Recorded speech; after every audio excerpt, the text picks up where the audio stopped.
Muy buenos días a todos. La clase teórica del día de hoy será Anatomía del nervio facial.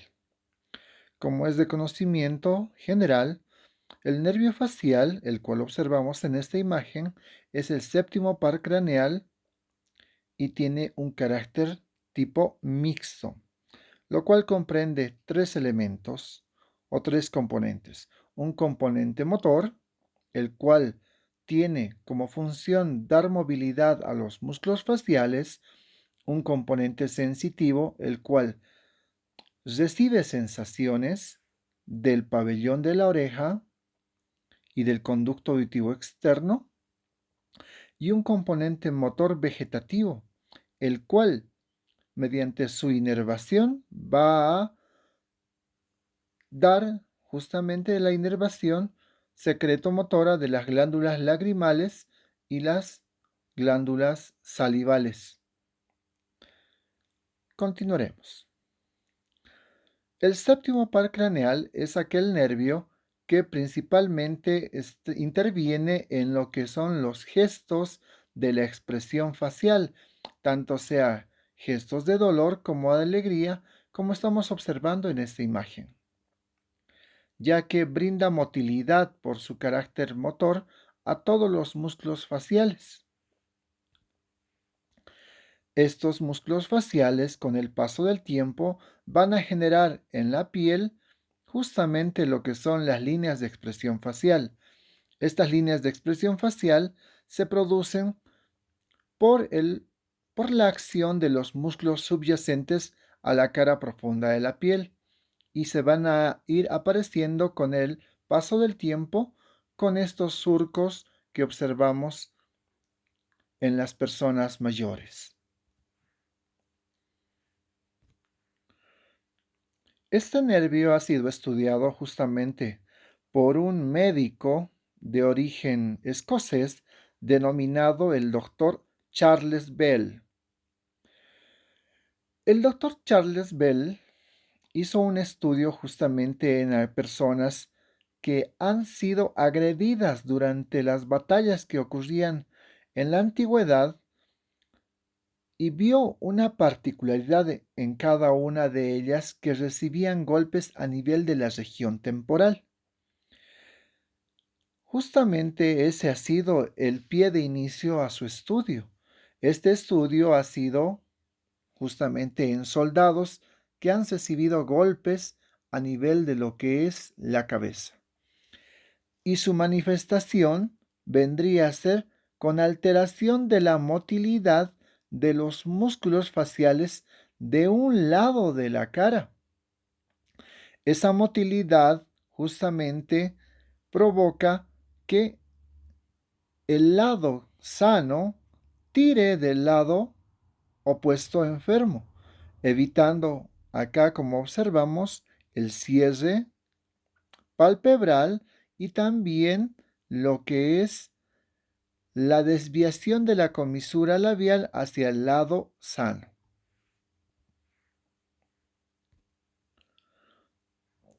Haciendo un análisis de este cuadro en el cual detallamos las funciones específicas de lo que es el nervio facial, observamos que el nervio facial tiene fibras nerviosas sensitivas generales o aferentes. Tiene fibras nerviosas especiales, de igual manera aferentes, tiene fibras motoras branquiales de carácter eferente, tiene fibras motoras viscerales de igualmente de carácter eferente. Cada una de estas fibras están relacionadas con un núcleo en específico. Por ejemplo, las fibras sensitivas generales están relacionadas con el núcleo espinal del nervio trigémino. ¿Y quiénes van a dar esta sensibilidad? Puesto que transportan la sensibilidad de la piel de la concha auricular y un área pequeña de la piel por detrás de la oreja. Como dicen, esta área o este nervio, estas fibras sensitivas aferentes, van a transportar la sensibilidad del conducto auditivo externo hacia lo que vendría a ser el núcleo espinal del nervio trigémino. Hablando de las fibras sensitivas especiales aferentes, vamos a observar que estas fibras sensitivas van a intervenir en lo que es la sensación del gusto de los 2/3 anteriores de la lengua. Esta sensación de gusto lo va a llevar hacia el núcleo del fascículo solitario que se encuentra justamente en lo que es el neuroeje. Hablando de las fibras motoras branquiales, vamos a ver que es mayormente la funcionalidad de nuestro nervio facial.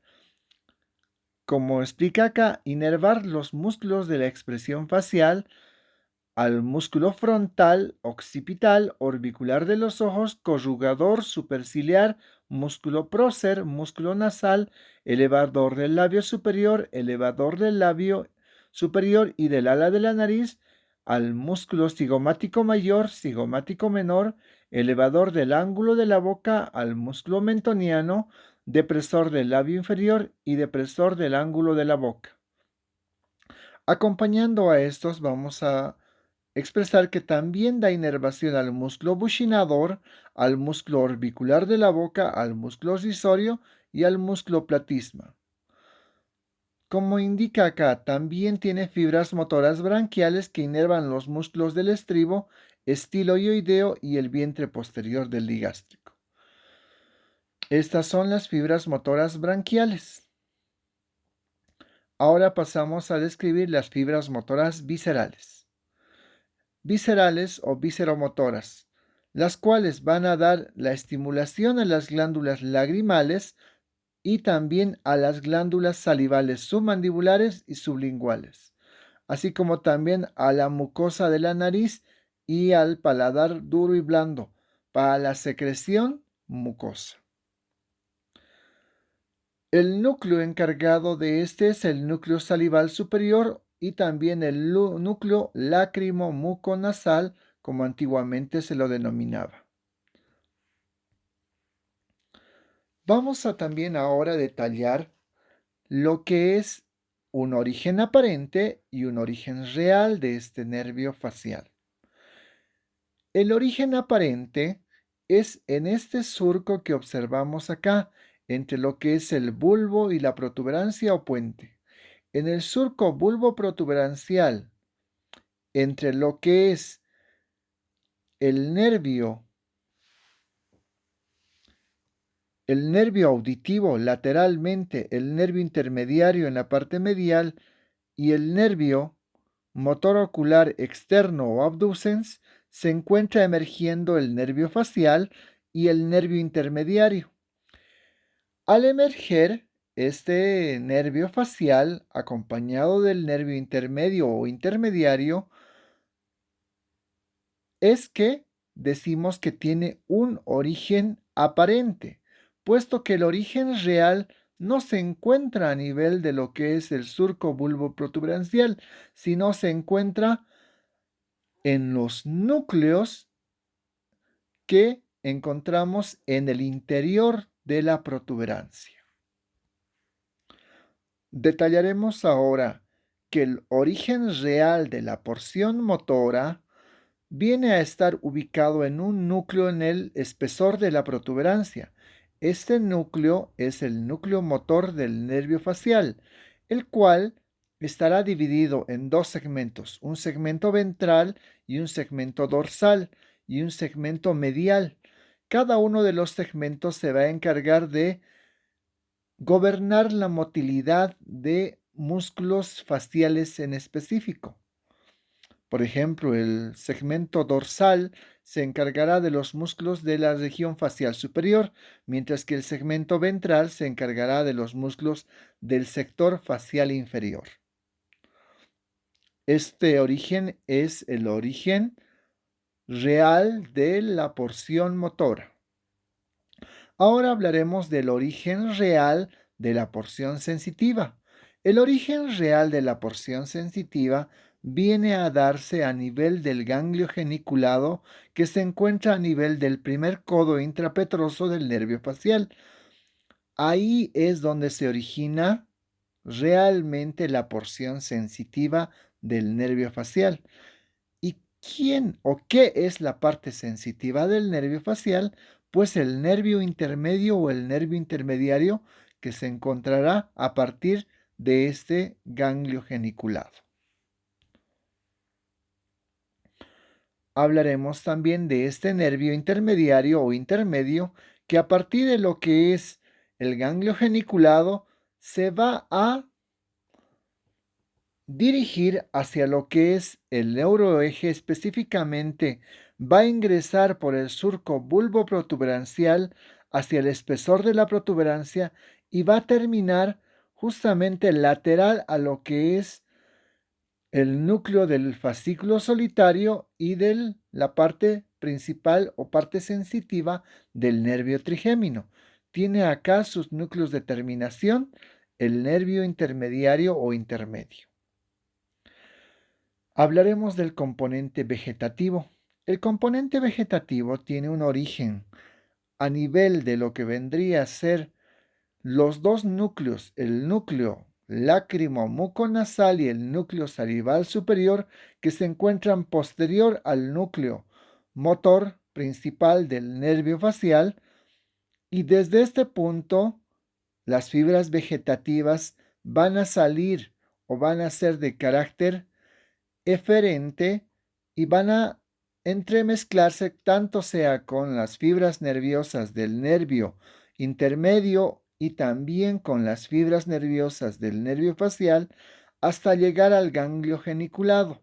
A partir del ganglio geniculado, estas fibras motoras vegetativas van a distribuirse en dos ramos principales, el nervio petroso superficial mayor o petroso mayor y el nervio petroso superficial menor o también denominado ramo anastomótico con el plexo timpánico. El nervio facial, desde su origen aparente, que lo encontramos a nivel del surco bulboprotuberancial, hasta su ingreso a lo que es el conducto auditivo interno, acompañado de lo que vendría a ser el nervio auditivo, el cual a su ingreso al conducto auditivo interno, el nervio auditivo le forma a manera de una hamaca a este nervio facial y al nervio intermediario, vamos a ver que el nervio facial, desde este punto de origen aparente hasta su ingreso, va a tener relaciones distintas con las estructuras vecinas, pero la principal que podemos observar es que el nervio facial va a estar apoyado a la cara superior del peñasco del temporal y al ingresar a este conducto auditivo interno va a estar acompañado por la arteria laberíntica y los vasos auditivos internos. Una vez ingresando a este conducto auditivo interno, en este trayecto desde el ingreso hasta lo que es el primer codo del facial, vamos a tener una longitud aproximada desde el fondo del conducto auditivo interno de 3 a 4 milímetros de longitud en su primera porción hasta lo que es el primer codo intrapetroso. A partir de este primer codo intrapetroso, el nervio facial se va a acodar y se va a dirigir hacia atrás y hacia afuera, dando un trayecto aproximado de 1 centímetro de longitud y a continuación vamos a encontrar el segundo codo intrapetroso, el cual va a dirigir el nervio facial en un sentido vertical y se va a ubicar y va a desembocar a nivel de lo que es el agujero estilomastoideo o conducto del facial, orificio de desembocadura del conducto del facial. En todo este trayecto, como hemos observado, va a tener 3 porciones este nervio facial. Una primera porción hasta lo que es el ganglio geniculado, una segunda porción hasta por encima de lo que es la cara medial de la caja timpánica y una tercera porción en lo que vendría a ser la pared que separa el antro mastoideo de la caja timpánica hasta su orificio de salida, el agujero estilomastoideo. Esta tercera porción tiene una longitud aproximada de 15 milímetros. En todo este trayecto denominado trayecto intrapetroso, el nervio facial va a dar 6 ramos colaterales. Esos 6 ramos colaterales van a ser de vital importancia cuando nosotros tengamos que detallar las funciones del nervio facial. Tenemos que detallar algo muy importante en relación al nervio facial y al nervio intermediario. En un inicio, acá a nivel de su origen aparente, el nervio facial y el nervio intermediario son primitivamente distintos, o sea, son dos nervios distintos. Uno es el nervio facial y el otro es el nervio intermediario. Pero cuando ingresan al conducto auditivo interno y llegan a lo que es el primer codo intrapetroso, donde se va a originar el ganglio geniculado, tanto el nervio facial como el nervio intermediario se fusionan y son los que dan origen al ganglio geniculado. ¿Y dónde se encuentra el ganglio geniculado o también denominado ganglio del facial? Pues se encuentra ubicado a este nivel del primer codo intrapetroso y ahí es donde se forma también la rodilla del facial. Es que a partir de este primer codo intrapetroso y de lo que es el ganglio geniculado que encontramos el origen de los dos primeros ramos intrapetrosos del nervio facial, los cuales antiguamente se denominaban nervio petroso superficial mayor, el que se encuentra hacia medial, y el nervio petroso superficial menor, el que se encuentra hacia lateral. En la actualidad estos nombres ya han variado un poco.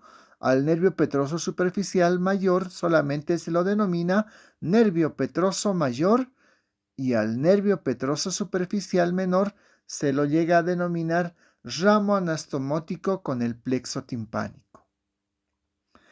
Estos dos nervios son importantes porque el nervio petroso superficial mayor, por ser la primera rama intrapetrosa del nervio facial, va a comunicarse con otro nervio correspondiente del plexo timpánico que observamos acá, que se denomina la rama nerviosa petrosa profunda mayor, se une al nervio petroso superficial mayor acompañado de una rama o filetes del plexo simpático pericarotídeo, dan origen a un nervio denominado el nervio vidiano antiguamente, actualmente denominado el nervio del conducto pterigoideo.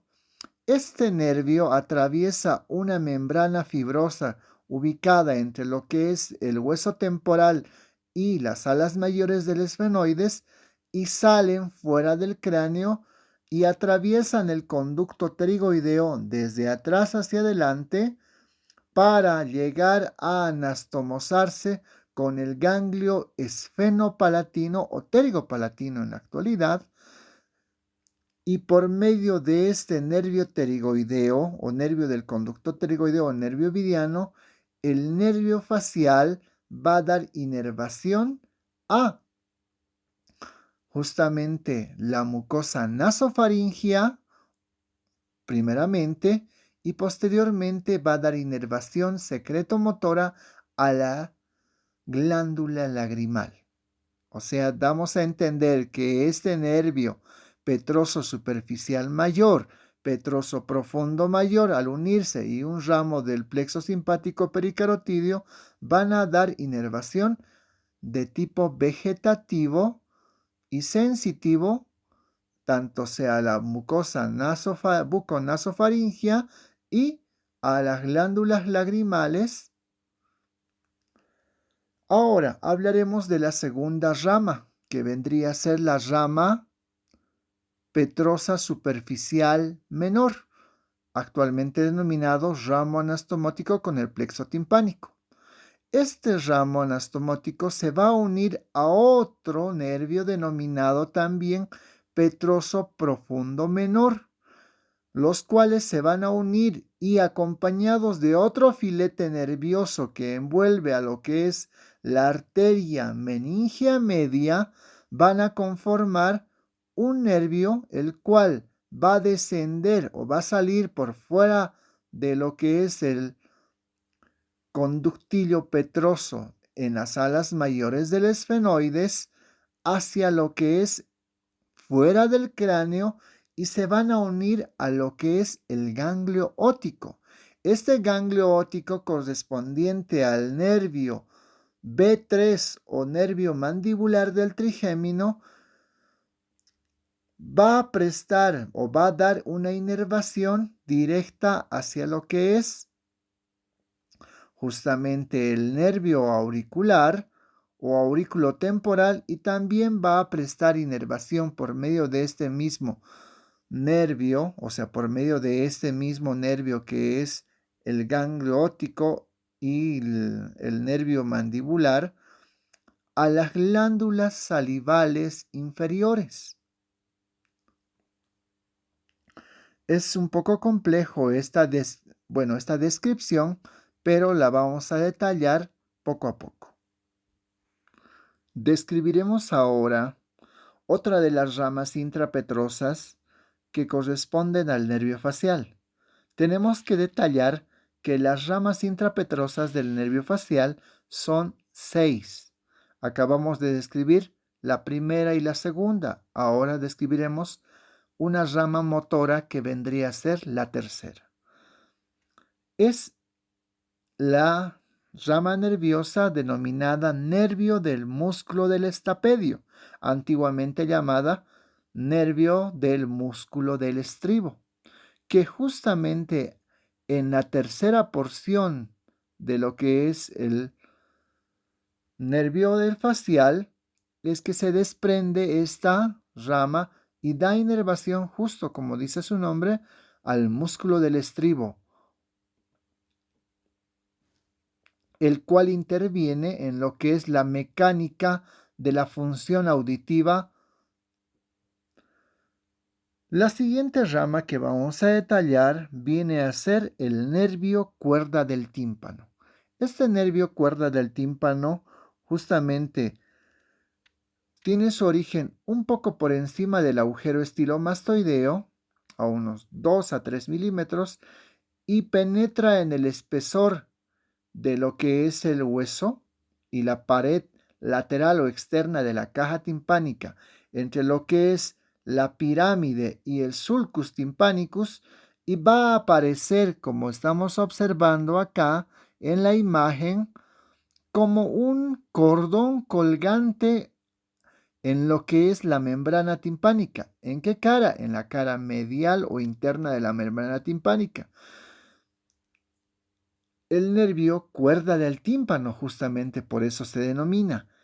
Este nervio cuerda del tímpano va a salir de lo que es el hueso temporal por medio de un conductillo que observamos en el fondo de la fosa mandibular, denominado el conductillo timpánico o agujero timpánico, que se encuentra en las cercanías de lo que es la espina del esfenoides. Desde este punto, desde este trayecto, el nervio cuerda del tímpano desciende, se va hacia adelante y hacia la línea media y se va a anastomosar a lo que es el nervio lingual. Por medio de este nervio cuerda del tímpano, el nervio facial de igual manera brinda inervación de tipo vegetativa a las glándulas salivales inferiores. Continuaremos detallando la siguiente rama colateral del nervio facial. La siguiente rama colateral viene a ser el ramo sensitivo del conducto auditivo externo, el cual tiene su origen aproximadamente a la altura o un poquito inferiormente a lo que es el orificio de salida del agujero estilomastoideo. Este nervio bordea lo que es el borde anterior de la apófisis mastoides y se va a dirigir hacia arriba y se va a ramificar y se va a unir a una rama justamente de lo que es, va a dar inervación a lo que es la pared posterior del conducto auditivo externo y se va a ramificar también en la superficie externa de la membrana timpánica. Damos también a conocer la última rama colateral intrapetrosa del nervio facial, que es el ramo comunicante con el nervio vago. Este ramo comunicante con el nervio vago a veces tiene su origen a la salida o a veces hasta 4 a 5 milímetros por encima de lo que es el orificio externo del conducto del facial. Este ramo anastomótico con el o ramo comunicante con el nervio vago atraviesa un conductillo justamente. Este conductillo llega hasta la fosa yugular en la cual se hace aparente y en esta fosa yugular desciende un poco y se va a anastomosar con el ganglio inferior del nervio vago. Y con este van a formar lo que vendría a ser el ramo auricular del nervio vago. Detallando, como les acabo de mencionar, las 6 ramas colaterales del nervio facial, las cuales son el nervio petroso superficial mayor, petroso superficial menor, actualmente denominado ramo anastomótico con el plexo timpánico, después el nervio del músculo del estapedio, después el nervio cuerda del tímpano, a continuación lo que es el ramo sensitivo del conducto auditivo externo y también como por último el ramo anastomótico o ramo comunicante con el nervio vago. Esas 6 ramas son las ramas colaterales intrapetrosas del nervio facial. Como observamos en la siguiente imagen, acá vamos a ver detallado lo que es las 3 porciones del nervio facial. Primera porción desde el fondo del conducto auditivo interno hasta lo que es el primer codo intrapetroso. Segunda porción hasta por encima de lo que es la caja timpánica. La tercera porción vertical. Cada una de las porciones con sus medidas respectivas. 3 a 4 milímetros la primera porción, la segunda porción 1 centímetro o 10 milímetros y la tercera porción que desemboca a nivel del agujero estilomastoideo 15 milímetros. Pasamos a detallar ahora a las ramas extrapetrosas del nervio facial. La primera rama extrapetrosa del nervio facial viene a ser el ramo comunicante con el nervio glosofaringeo.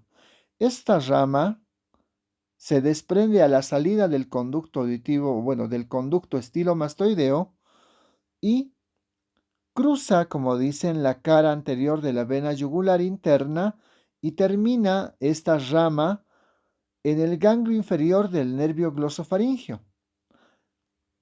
Es una rama inconstante, pero también hay momentos que se presenta. Como estamos observando, esta pequeña ramita es el ramo comunicante con el nervio glosofaringeo. A continuación vamos a hablar de la siguiente rama extrapetrosa del nervio facial. Es el nervio auricular posterior.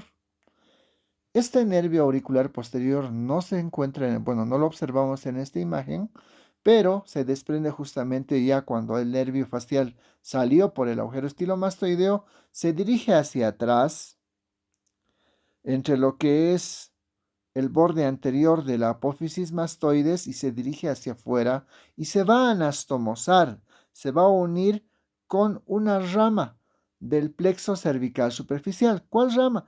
Con la rama auricular. Y por medio de estas dos ramas, tanto sea el nervio auricular posterior va a dar inervación o va a prestar inervación a los músculos auricular posterior y auricular superior y también al vientre posterior del músculo occipito frontal, específicamente a lo que es el músculo occipital. ¿Quién da esta inervación?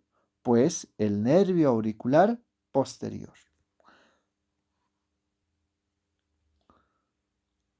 La siguiente rama colateral extrapetrosa Viene a originarse a veces de un solo tronco común y en ocasiones de dos ramas, distintas a su vez.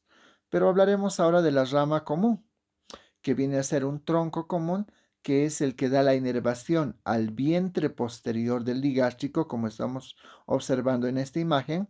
Este es el vientre posterior del digástrico y este músculo es el músculo estiloioideo. Es un nervio común, motor, que le da inervación al vientre posterior del digástrico o del músculo digástrico y al músculo estiloioideo. La siguiente rama es una rama inconstante, pero a veces que suple a lo que vendría a ser una rama o la rama anastomótica con el nervio glosofaringeo. Se denomina ramo lingual del nervio facial. Este ramo lingual, como dije, es un ramo inconstante. En ocasiones hay y en ocasiones no existe. Justamente se envuelve este nervio lingual alrededor del músculo estilogloso y llega hasta la base de la lengua, donde va a dar inervación a la base de la lengua y es ahí donde se comunica con el nervio glosofaringeo. Esa es la rama lingual inconstante del nervio facial. Ya detallamos ahora las 4 ramas colaterales extrapetrosas del nervio facial, las cuales son, como les acabo de mencionar, el ramo comunicante, que sí observamos en esta imagen, con el nervio glosofaringeo, el nervio auricular posterior, el cual no observamos, pero que se anastomosa con el ramo auricular del plexo cervical superficial y da inervación a los músculos auricular posterior, auricular superior y al vientre posterior del músculo occipito frontal. También estamos observando acá al tronco común que da inervación al vientre posterior del digástrico y al músculo estiloioideo. Y por último, a la rama lingual que vendría a ser una rama inconstante. Una vez ya dadas sus 4 ramas colaterales extrapetrosas, el nervio facial se introduce en lo que es la región parotidia y se va a ubicar en un plano fibroso entre los dos lóbulos de la parótida y a nivel de lo que es la cara externa de la vena yugular externa. Este nervio facial se va a dividir en sus 2 ramas terminales, las cuales son la rama temporofacial y la rama cervicofacial. No obstante, tenemos también que describir algo más antes de avanzar con las ramas terminales. Vamos a ver que el nervio facial tiene una relación muy importante con el sistema nervioso simpático cefálico. Es aquel sistema nervioso autónomo que maneja la parte visceral de lo que es la cabeza. Observamos acá que la anastomosis o el nervio del conducto pterigoideo, primeramente que estamos viendo en la parte alta, va a dar inervación a lo que es, uno, la glándula lagrimal y otro, a los tejidos de la mucosa buconasofaringea. Y por medio de lo que es el nervio petroso profundo o petroso superficial menor, o también llamado ramo anastomótico, va a unirse al ganglio óptico y por medio de este también da inervación a lo que son las glándulas salivales menores. Pasamos a detallar ahora lo que es justamente la ubicación posterior a lo que es la, bueno, la ubicación a nivel de la región parotidia, entre los dos lóbulos de la glándula parótida. El nervio facial va a tener o va a dar origen a sus dos ramos terminales. Uno que vendría a ser el temporofacial, la parte alta, y otro el cérvico-facial. Vamos a ver que a nivel de lo que es los dos lóbulos de la parótida, el nervio facial se va a dividir en la parte temporofacial en las siguientes ramas.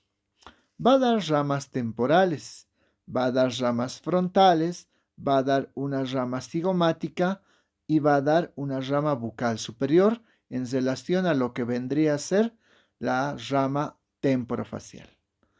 En relación a lo que es la rama cérvico-facial, vamos a dar una rama bucal inferior, una rama mandibular o marginal mandibular y una rama cervical.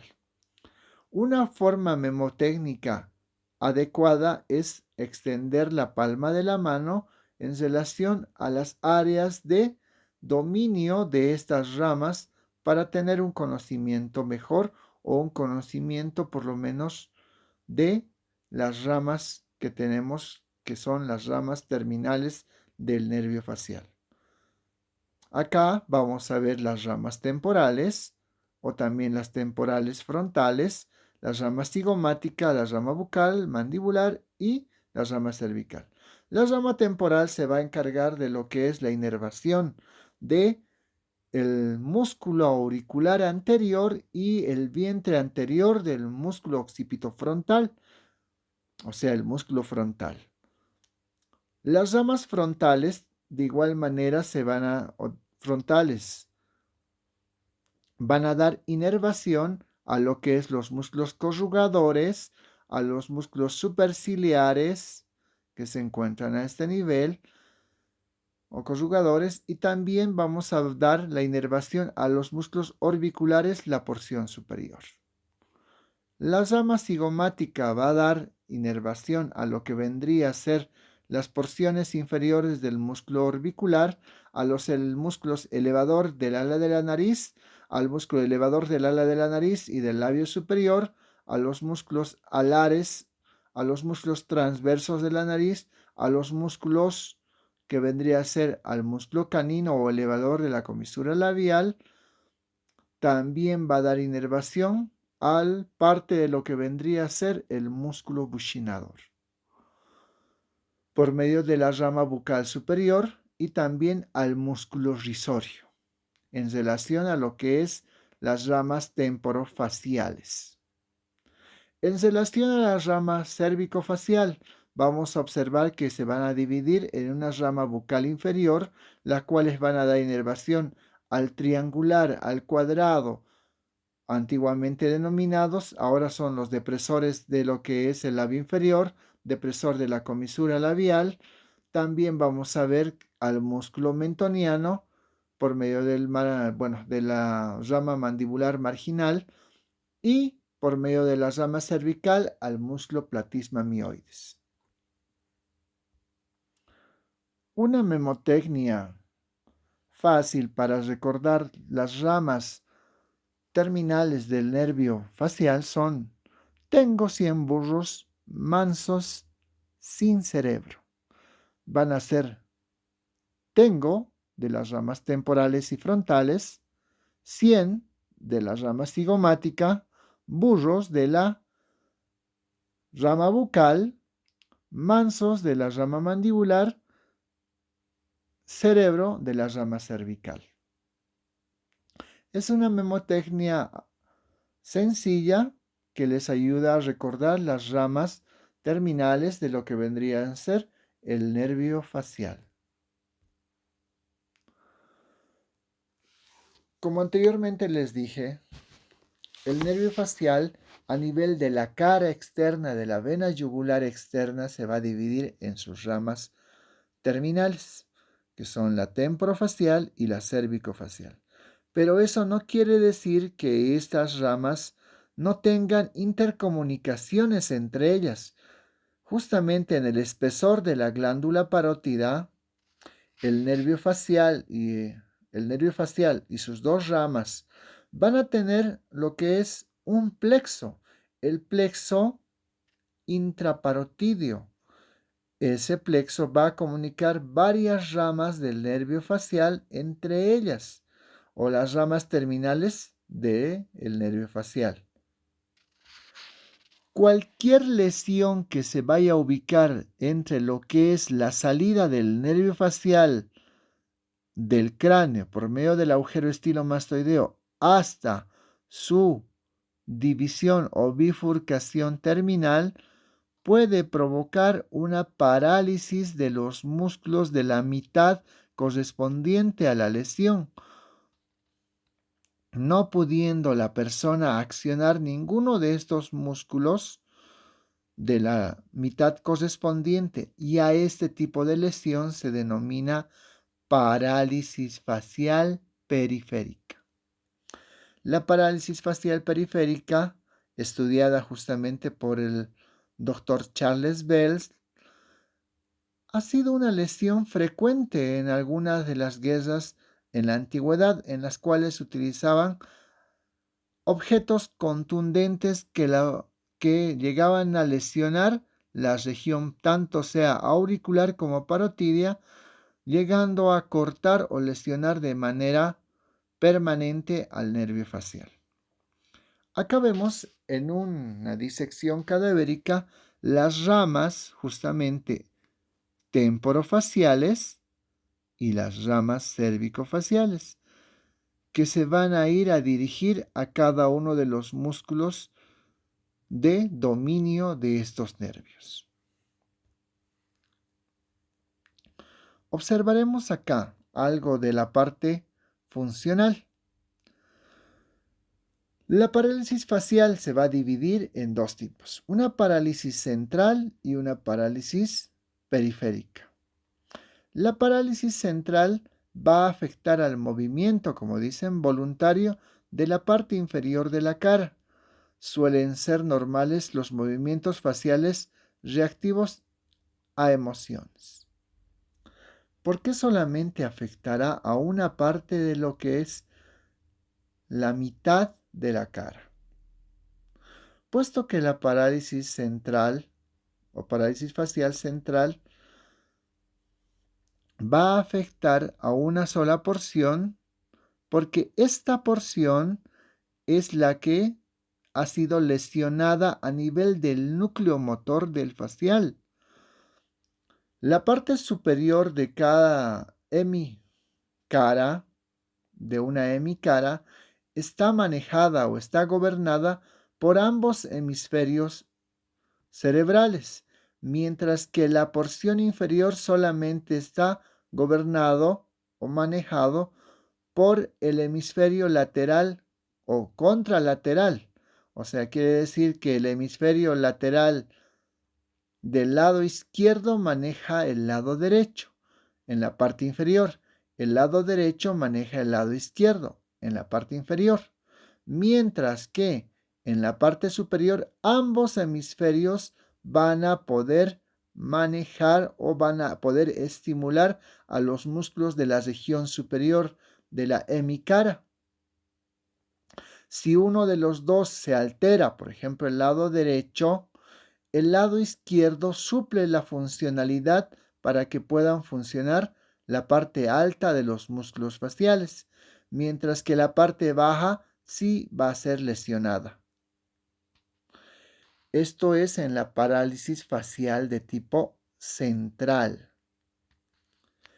En la parálisis facial de tipo periférica, en la cual la lesión se haya ubicada, puede ser en el interior de lo que es el conducto del facial o a su salida del nervio, va a haber un corte de la inervación o una lesión, una irritación del mismo nervio. Puede ser de carácter traumático, puede ser también de un carácter de tipo como ser un virus que puede atacar al nervio, como ser el herpes zóster, lo cual va a manifestarse con una parálisis del lado contrario, del lado correspondiente, del lado correspondiente al lado de la lesión, imposibilitando la movilidad de cada uno de los músculos de ese mismo lado, desde el músculo más superior, que vendría a ser el músculo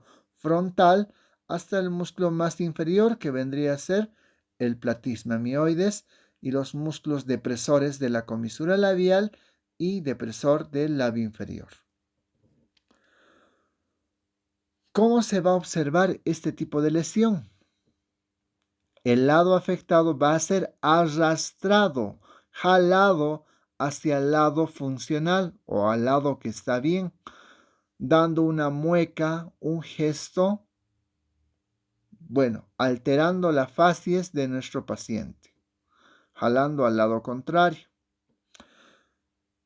Va a imposibilitar el cierre palpebral, o sea, va a mantener el paciente, por más que uno le diga cerrar los ojos, va a mantener abierto este lado, mientras que el lado sano va a poder cerrar.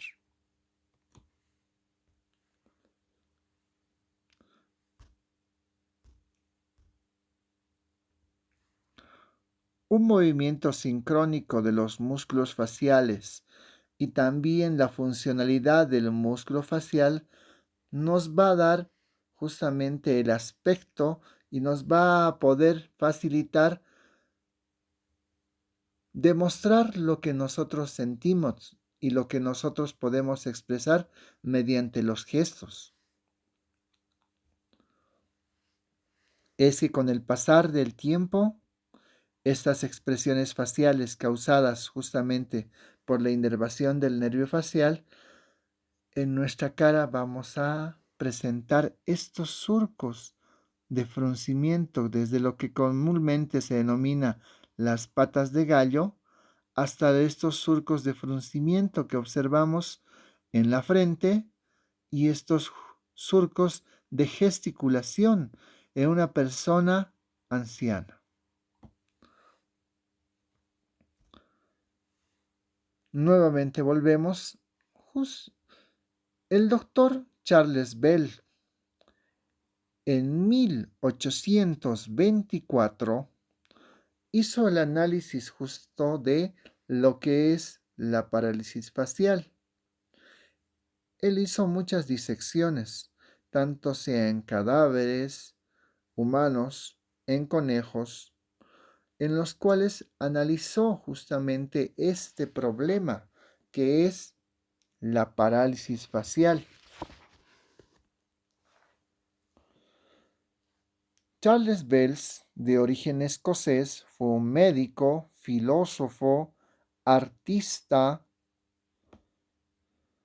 el cual observó que las lesiones provocadas por este nervio facial repercuten tanto sea en la funcionalidad motriz como también en la funcionalidad vegetativa, y también sufren una repercusión en lo que vendría a ser la funcionalidad de los demás nervios. En específico, esta lesión de la parálisis facial también puede afectar a lo que es la audición. ¿Cómo diríamos? El nervio facial, durante o en el trayecto de su inervación intrapetrosa, da inervación al músculo del estribo, o también denominado músculo del estapedio.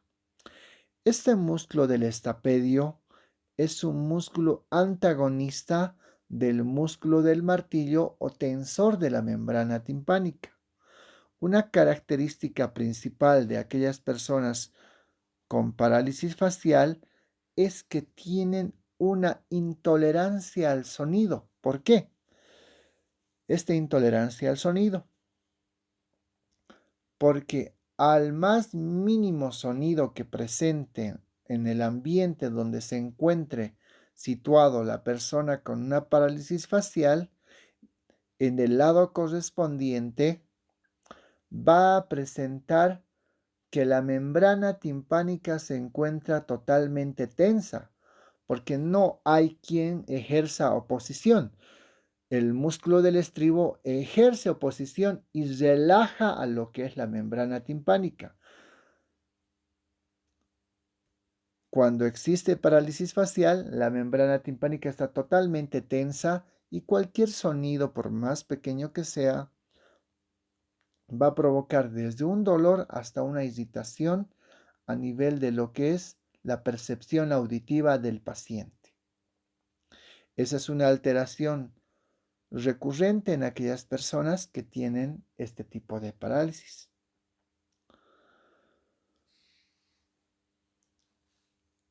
Pasamos también a observar que el lado correspondiente en relación a la porción vegetativa, o sea, la secreción, tanto sea lagrimal como mucosa, va a tener más bien una hiperexcitación en la cual el lado lesionado va a presentar un lagrimeo constante, o sea, en este caso, este lado que es el lado lesionado va a presentar un lagrimeo constante por una hiperestimulación justamente de la glándula lagrimal del lado correspondiente por medio de la inervación de quién? Del ramo orbitario por medio de la inervación del nervio o del ganglio esfenopalatino y por medio del nervio del conducto pterigoideo o nervio vidiano que antes era lo que vendría a ser el nervio petroso mayor, el nervio petroso profundo mayor, los cuales correspondían ganglio al ganglio que se encuentra en el primer codo intrapetroso o también llamado ganglio geniculado. Las repercusiones cuando existe una parálisis facial, como les dije, son tanto motoras, vegetativas y también en la parte auditiva o sensorial. Estas repercusiones van a alterar tanto sea la funcionalidad de la persona. Volvemos nuevamente a nuestra diapositiva. Por eso es que el nervio facial tiene fibras aferentes, o sea que le llegan a él fibras eferentes que parten de alguna porción del nervio facial. Por eso, como les dije, es importante conocer tanto sea su origen aparente como su origen real. Recordemos que el origen aparente es a nivel del surco bulboprotuberancial y el origen real es a nivel de los núcleos motores que se encuentran en el espesor de la protuberancia en relación a la porción motora. En la porción sensitiva a nivel del ganglio geniculado, en la porción vegetativa o componente vegetativo, en los núcleos vegetativos que se encuentran igualmente denominados núcleo salival superior y núcleo lacrimomuconasal, los cuales se encuentran igual en el espesor de la protuberancia, los cuales van a brindar la inervación vegetativa a este nervio facial.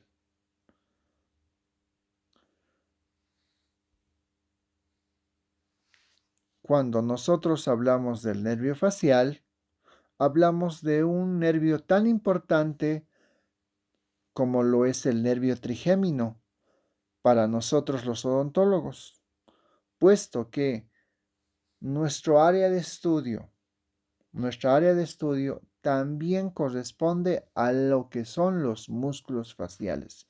En la actualidad que se encuentra